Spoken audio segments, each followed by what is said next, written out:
സഹിൻ ആന്റണി കൂടി നമുക്കിപ്പം ചേർന്നുണ്ട്. സഹിൻ, നമ്മളിപ്പോൾ ഒരു പോലീസിനെ സംബന്ധിച്ച് ഈ ക്യാമ്പസുകളിലൊക്കെ എന്തെങ്കിലും ഒരു പ്രശ്നമുണ്ടായി അവിടേക്ക് പോലീസ് എത്തുന്നത് തന്നെ സെൻസിറ്റീവാണ്. പക്ഷെ അതിൽ നിന്നും കുറച്ചും കൂടി റിസ്ക് ഉണ്ട് ഒരു കോളേജ് ഹോസ്റ്റലിലെത്തി അവിടെ പരിശോധന നടത്തുന്ന വിഷയത്തിൽ. അപ്പോൾ ഈ രഹസ്യവിവരത്തിന്റെ അടിസ്ഥാനത്തിലുള്ള പോലീസ് ഓപ്പറേഷൻ ഈ വിഷയത്തിൽ എങ്ങനെയായിരുന്നു? വിദ്യാർത്ഥികൾ പറയുന്നത് എന്താണ്? കാരണം അവിടെ വ്യാപകമായി പണപ്പിരിവടക്കം നടന്നു എന്ന കാര്യങ്ങൾ പറയുന്നുണ്ട്. അപ്പോൾ വിദ്യാർത്ഥികൾ ഇതുമായി ബന്ധപ്പെട്ട് നൽകുന്ന വിശദീകരണം എന്താണ്? ഈ പോലീസ് നടപടികളുമായി ബന്ധപ്പെട്ട് പോലീസ് എങ്ങനെയാണ് ഈ ഒരു ഓപ്പറേഷൻ നടത്തിയത് എന്നുള്ള വിവരങ്ങൾ കൂടി പറയാം. Sahin, good morning. Good morning Sethu. Good morning Sethu. ഇത് ഈ ഓപ്പറേഷൻ എന്ന് പറയുന്നത് ഒരു പക്ഷേ നമ്മൾ കാണാത്ത രീതിയിലുള്ള ഒരു ഓപ്പറേഷനാണ് ഇന്നലെ പോലീസ് നടത്തിയതെന്ന് പറയേണ്ടി വരും.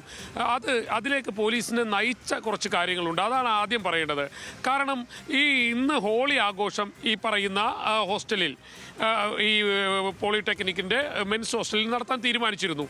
ഇതിൻ്റെ ഭാഗമായിട്ട് ഹോളി ആഘോഷങ്ങൾ കളറാക്കാൻ എന്നുള്ള പേരിൽ ഒരു പണപ്പിരിവ് നടക്കുകയാണ്. ആ പണപ്പിരിവ് ഇങ്ങനെയാണ്: ഒരാൾ 250 രൂപ നൽകണം. അതായിരുന്നു പണപ്പിരിവ്. 500 രൂപ വരെയാണ് ഈ പണപ്പിരിവ് കൊണ്ടുപോകുന്നത്. 250 മുതൽ 500 രൂപ വരെ. 250 നൽകുന്ന ആളുകൾക്ക് ചായങ്ങളും മറ്റ് അവിടെ ഉണ്ടാകുന്ന ചെറിയ ചെറിയ സ്നാക്സും മറ്റു കാര്യങ്ങളും എല്ലാം നൽകും. 500 രൂപയിലേക്ക് കടക്കുന്ന ആളുകൾക്ക് ലഹരി ഉണ്ട് കൂടെ, അതായത് കഞ്ചാവ് അടക്കമുള്ള ലഹരി. ആ ലഹരി വാങ്ങുന്നതിന് വേണ്ടി വലിയ രീതിയിലുള്ള പണപ്പിരിവാണ് അവിടെ നടത്തിയിരുന്നത്. ഇത് ഇഷ്ടമാകാത്ത ഏതാനും ചില വിദ്യാർത്ഥികൾ, അവർക്കിത് എവിടെ പറയണം, എങ്ങനെ പറയണം എന്നുള്ളതിനെക്കുറിച്ച് കൃത്യമായൊരു ധാരണയില്ലായിരുന്നു. അങ്ങനെ ധാരണയില്ലാതിരിക്കുമ്പോൾ കൂട്ടത്തിലൊരു വിദ്യാർത്ഥിയുടെ സഹോദരൻ പോലീസിലുണ്ട്.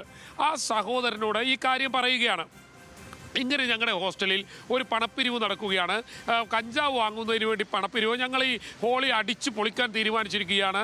ഈ ഹോളി ആഘോഷത്തിൻ്റെ ഭാഗമായിട്ട് ഇവിടെ ഒരു ലഹരിപ്പിരിവ് നടക്കാൻ പോവുകയാണ്, അല്ലെങ്കിൽ നടന്നുകൊണ്ടിരിക്കുകയാണ് എന്നുള്ളൊരു കാര്യം വിദ്യാർത്ഥി ആ കുട്ടിയുടെ സഹോദരനെ അറിയിക്കുന്നു. ഈ സഹോദരൻ പോലീസിലുണ്ടായിരുന്നത് കൊണ്ട് തന്നെ അദ്ദേഹത്തിന് ഇതെവിടെയാണ് അറിയിക്കേണ്ടതെന്ന് കൃത്യമായിട്ട് അറിയാമായിരുന്നു. അദ്ദേഹം ഇക്കാര്യം രഹസ്യ പോലീസിനെ അറിയിക്കുകയാണ്, സ്പെഷ്യൽ ബ്രാഞ്ചിനെ ഇക്കാര്യം അറിയിക്കുകയാണ്. സ്പെഷ്യൽ ബ്രാഞ്ച് ഉദ്യോഗസ്ഥർ ഈ പറയുന്നത് ശരിയാണോ എന്നറിയാൻ വേണ്ടി ഒരു ദിവസം ഹോസ്റ്റലിനകത്ത് നിരീക്ഷണം നടത്തുന്നു. അവിടെ വേഷം മാറി സ്പെഷ്യൽ ബ്രാഞ്ച് ഉദ്യോഗസ്ഥരെത്തുന്നു. ഇങ്ങനെ ഒരു പണപ്പിരിവ് നടക്കുന്നതായിട്ട് ഉദ്യോഗസ്ഥർക്ക് മനസ്സിലാകുകയാണ്. ഇതോടുകൂടി ഉദ്യോഗസ്ഥർ അവരുടെ രീതി മാറ്റുകയാണ്, ആ ഹോസ്റ്റൽ നിരീക്ഷണത്തിലാക്കുന്നു. കഞ്ചാവ് എത്തുമെന്ന് ഉദ്യോഗസ്ഥർക്ക് ഉറപ്പുണ്ടായിരുന്നു. നേരത്തെ ആസിഫ് സൂചിപ്പിച്ചതുപോലെ തന്നെ മറ്റ് സംസ്ഥാനങ്ങളിൽ നിന്ന് കൊണ്ടുവരുന്ന രീതിയിലുള്ള പൊതിയാണ് അവിടെ എത്തിയിരിക്കുന്നത്. അതായത് മറ്റ് സംസ്ഥാനങ്ങളിൽ നിന്ന് കുട്ടികൾ കഞ്ചാവ് വാങ്ങുന്നതിന് തയ്യാറെടുത്ത് കഴിഞ്ഞിരിക്കുന്നു എന്ന് ഉദ്യോഗസ്ഥർക്ക് മനസ്സിലാകുകയാണ്. അങ്ങനെ ഉദ്യോഗസ്ഥർ ആ ഹോസ്റ്റലിൽ നിരീക്ഷിക്കുന്നു. ഇന്നലെ രാത്രി 8 മണിയോടുകൂടി കഞ്ചാവ് ഹോസ്റ്റലിൽ എത്തിച്ചതായി ഉദ്യോഗസ്ഥർക്ക് ഉറപ്പ് വന്നു. അതായത് കൃത്യമായ വിവരം ഉദ്യോഗസ്ഥർക്ക് കിട്ടി. F31 എന്ന് പറയുന്ന മുറിയിലേക്ക് ഈ കഞ്ചാവ് എത്തിയിട്ടുണ്ട് എന്നുള്ള വിവരം ഉദ്യോഗസ്ഥർക്ക് കൃത്യമായി ലഭിക്കുകയാണ്. ഇതോടുകൂടി ഉദ്യോഗസ്ഥർ അവരുടെ ഓപ്പറേഷൻ്റെ ഒരു രീതി മാറ്റുകയാണ്. ആ ക്യാമ്പസ് മുഴുവൻ ഉദ്യോഗസ്ഥർ വളയുന്നു. സ്പെഷ്യൽ ബ്രാഞ്ചും ഒപ്പം തന്നെ നമ്മളുടെ ഷാഡോ വിങ് ഉണ്ട്, അതായത് ഡാൻസ് ഓഫ് എന്ന് പറയുന്ന ഒരു വിങ് നമ്മൾക്കുണ്ട്. ഡ്രഗ്, ഈ ലഹരിക്കെതിരെ ലഹരി അമർച്ച ചെയ്യുന്നതിന് ഡാൻസ് ഓഫ് എന്ന് പറയുന്ന ഒരു പ്രത്യേക വിങ് കൊച്ചി സിറ്റി പോലീസ് കമ്മീഷണറുടെ കീഴിലുണ്ട്. ആ ഡാൻസ് ഓഫിലെ ഉദ്യോഗസ്ഥർ ആ ഹോസ്റ്റൽ ആകമാനം വളയുകയാണ്. വളഞ്ഞതിന് ശേഷം രാത്രി 12 മണി വരെ ഉദ്യോഗസ്ഥർ കാത്തിരുന്നു. ആ സമയത്ത് കൃത്യമായി റെയ്ഡ് നടത്തുന്നതിന് വേണ്ടി, കാരണം ഹോസ്റ്റലാണ്, എപ്പോഴും വിദ്യാർത്ഥികൾ കയറി ഇറങ്ങി നടക്കുന്ന സ്ഥലമാണ്.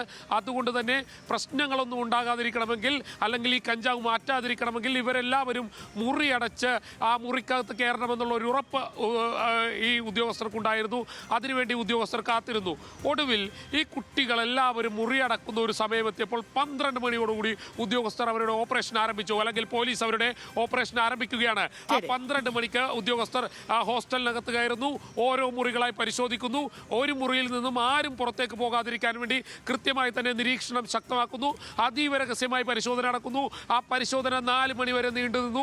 ഇതിനിടയിൽ 2 മണിയോടുകൂടി ഈ പറയുന്ന 1 കിലോയിലധികമുള്ള കഞ്ചാവ് സഹിൻ, അങ്ങനെ വളരെ വിദഗ്ധമായി പോലീസ് നടത്തിയ പരിശോധനയിലാണ് ഈ കഞ്ചാവ് ശേഖരം പിടികൂടിയത്. നമ്മൾ ഈ പറയുന്ന പോലെ സഹിൻ